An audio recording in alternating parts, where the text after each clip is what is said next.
Assalamualaikum warahmatullahi wabarakatuh. Apa kabarnya anak-anak? Alhamdulillah, luar biasa, Allahu Akbar. Yes, oke.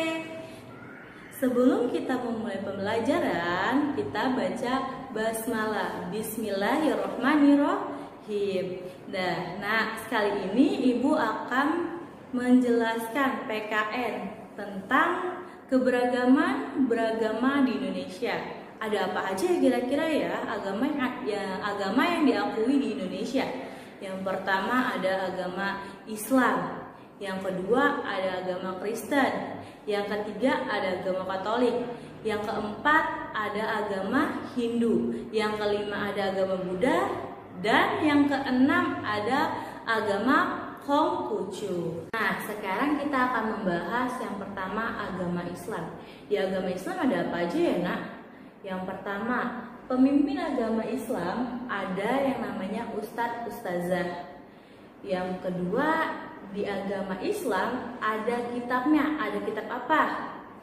Ya benar, ada kitab Al-Quran. Yang ketiga, tempat ibadahnya di mana ya, Nak? Kira-kira? Ya benar, di masjid. Yang keempat, hari raya keagamaannya ada apa aja ya kira-kira? Ya benar, ada Idul Fitri dan Idul Adha. Yang kedua, kita akan membahas tentang agama Kristen. Di agama Kristen, pemimpin agamanya ada siapa, Nak? Ya benar, ada pendeta. Yang kedua, kitabnya dia kitab apa? Ya benar, Injil, ada Injil. Terusnya, tempat ibadahnya di mana ya, Nak? Kira-kira? Benar sekali, ada di gereja. Untuk hari keagamaan, hari besarnya ada apa aja ya? Ada namanya hari Paskah dan hari Natal. Untuk agama Katolik sama seperti agama Kristen, cuman dia berbeda pemimpin agamanya. Kalau di Katolik, nama pemimpin agamanya yaitu pastor. Keempat, kita akan membahas agama Hindu. Di agama Hindu ada apa aja ya, Nak? Di agama Hindu, pemimpinnya disebut Adipatya. Yang kedua, kitabnya ada apa, Nak? Ya, namanya benar, kitab Weda. Yang ketiga, kita akan membahas tempat ibadahnya, Nak. Tempat ibadahnya apa, yuk, Nak? Coba siapa yang bisa menyebutkan? Ya, benar. Tempat ibadahnya pura, disebut pura. Untuk hari keagamaan besarnya ada 3, Nak. Ada Nyepi, Galung, dan Kuningan. Yang kelima, kita akan membahas agama Buddha. Di agama Buddha, pemimpin agamanya biksu. Terusnya, kitabnya ada yang namanya kitab Tripitaka. Terusnya, tempat ibadahnya wihara. Dan yang terakhir, hari besar keagamaannya ada hari Waisak. Dan yang terakhir, kita akan membahas agama Konghucu. Di agama Konghucu, nama pemimpin agamanya disebut Wensin. Terusnya, kitabnya ada kitab apa ya? Wujing. Tempat ibadahnya Kelenteng. Dan yang terakhir, hari besar keagamaannya ada hari Imlek. Nah, tadi kita sudah belajar mengenai keberagaman beragama di Indonesia. Kita harus menumbuhkan sikap. Yang pertama itu harus saling menghargai dan menghormati. Yang kedua, kerjasama. Yang ketiga, toleransi. Yang keempat, rasa bersyukur. Yang pertama, Ibu akan membahas mengenai kerjasama. Kerjasama adalah suatu kegiatan atau usaha yang dilakukan oleh beberapa orang untuk mencapai tujuan bersama.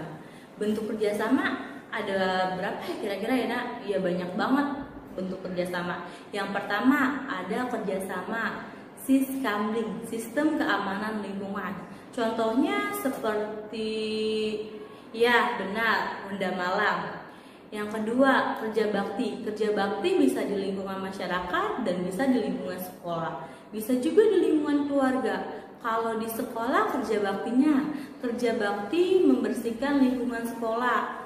Bisa juga membersihkan lingkungan sekolah, kelas, dan sebagainya. Terusnya untuk kerja bakti di lingkungan masyarakat, ya, membersihkan lingkungan sekitar di masyarakat setempat. Kalau lingkungan keluarga, ya, membersihkan rumah bersama-sama anggota keluarga. Manfaat dari kerjasama, yang pertama, pekerjaan menjadi cepat selesai. Yang kedua, pekerjaan lebih ringan karena dikerjakan bersama-sama. Yang ketiga, mempererat hubungan baik dengan orang lain. Yang keempat, terciptanya lingkungan yang aman dan sehat. Kerjasama termasuk dalam sila ketiga, yaitu Persatuan Indonesia dengan lambang pohon beringin. Yang kedua, Ibu akan membahas mengenai toleransi. Toleransi bisa bermacam-macam. Yang pertama, toleransi terhadap suku bangsa bisa. Yang kedua, toleransi beragama. Yang pertama, Ibu akan memberi contoh. Misalkan mengenai suku bangsa ya, toleransi suku bangsa. Yang pertama itu misalkan Ibu sukunya Betawi. Ibu punya teman namanya Ica. Ica ini sukunya Jawa. Walaupun kita berbeda suku, kita tetap main bersama dan menghargai satu sama lain. Yang kedua itu contohnya toleransi beragama. Contohnya toleransi beragama. Misalkan Ibu Lisa agamanya Islam. Ibu Lisa punya teman namanya Ratna. Si Ratna ini agamanya Kristen.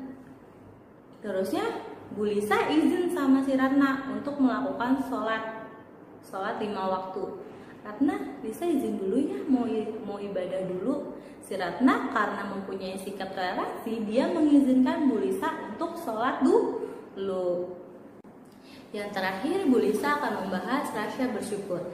Yang pertama, kita harus melestarikan kekayaan seni dan budaya bangsa. Yang kedua, mempelajari dan menghargai kebudayaan dari daerah lain.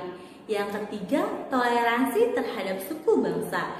Yang keempat, menjaga persatuan dan kesatuan bangsa. Cukup sekian pembelajaran dari Bu Lisa. Oh iya, nah, sebelum kita mengakhiri, kita baca hamdalah, alhamdulillah. Sampai jumpa di pertemuan selanjutnya. Assalamualaikum warahmatullahi wabarakatuh.